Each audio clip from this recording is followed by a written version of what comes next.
IAF प्रमुख air chief marshal विवेक राम चौधरी ने हाल ही में बताया था कि जब भी चीनी विमान या रिमोट से पायलट एयरक्राफ्ट सिस्टम एलएसी के करीब आते हैं तो हम अपने लड़ाकू विमानों के जरिए उन्हें करारा जवाब देते हैं। भारत और चीन की सेनाओं के बीच हाल ही में कॉर्प्स कमांडर लेवल की बातचीत के बाद भी पड़ोसी देश अपनी हरकतों से बाज नहीं आ रहा है।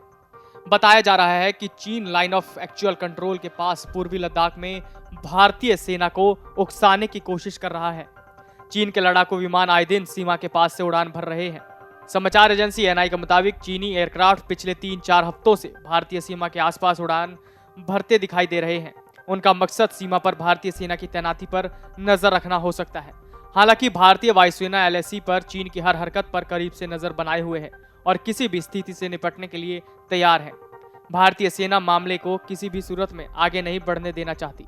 सूत्रों के मुताबिक J-11 समेत कई चीनी लड़ाकू विमान एलएसी के पास उड़ान भर रहे हैं।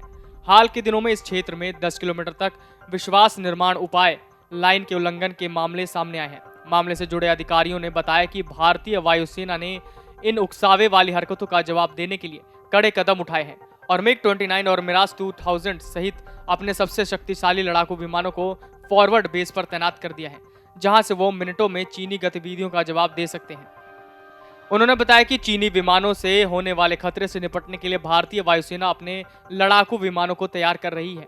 चीन के इस चाल के बारे में उन्होंने कहा कि People's Liberation Army Ladakh sector में भारतीय वायुसेना के बुनियादी ढांचे के उन्नयन को लेकर तनाव में है, जिसके माध्यम से वो अपने नियंत्रण वाले क्षेत्रों में चीनी गतिविधियों की गहराई से निगरानी कर सकते हैं। सूत्रों ने कहा कि भारतीय वायुसेना इन कार्रवाइयों का एक कैलिब्रेटेड तरीके से जवाब दे रही है और उस क्षेत्र में चीनी उड़ान पैटर्न पर भी कड़ी नजर रख रही है, जहां वो कम और उच्च ऊंचाई दोनों पर उड़ रहे हैं। अप्रैल-मई 2020 के समय सीमा में एलएसी पर चीन द्वारा एक तरफा रूप से यथास्थिति को बदलने की कोशिश के बाद भारत भी लद्दाख में अपने सैन्य बुनियादी ढांचे को उन्नत करने के लिए बहुत तेज गति से काम कर रहा है।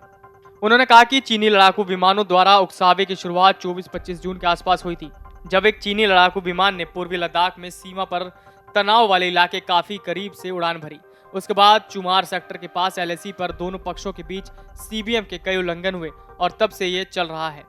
सूत्रों के मुताबिक भारतीय वायुसेना अपने राफेल लड़ाकू विमानों के जरिए पूर्वी लद्दाख सेक्टर में भी व्यापक उड़ान भर रही है, जो उत्तरी सीमाओं के पास अंबाला में अपने घरेलू अड्डे से बहुत कम समय में लद्दाख पहुंच सकते हैं।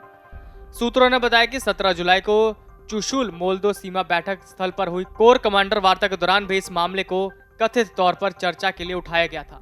आईएएफ प्रमुख और एयर चीफ मार्शल विवेक राम चौधरी ने हाल ही में एक साक्षात्कार में एएनआई को बताया था कि जब भी हम पाते हैं कि कोई भी चीनी विमान हमारी सीमा के थोड़ा बहुत भी करीब आ रहे हैं तो हम अपने लड़ाकू विमानों के जरिए उन्हें करारा जवाब देते हैं। हमारे सिस्टम हाई अलर्ट पर रहते हैं। Video desk अमरउजाला.com। डाउनलोड करें अमर उजाला ऐप और पाएं खबरें लगातार। अगर आप ये वीडियो YouTube पर देख रहे हैं तो हमारे चैनल को सब्सक्राइब करें और बेल आइकन को दबाना ना भूलें। अगर आप Facebook पर ये वीडियो देख रहे हैं तो हमारे पेज को लाइक करें।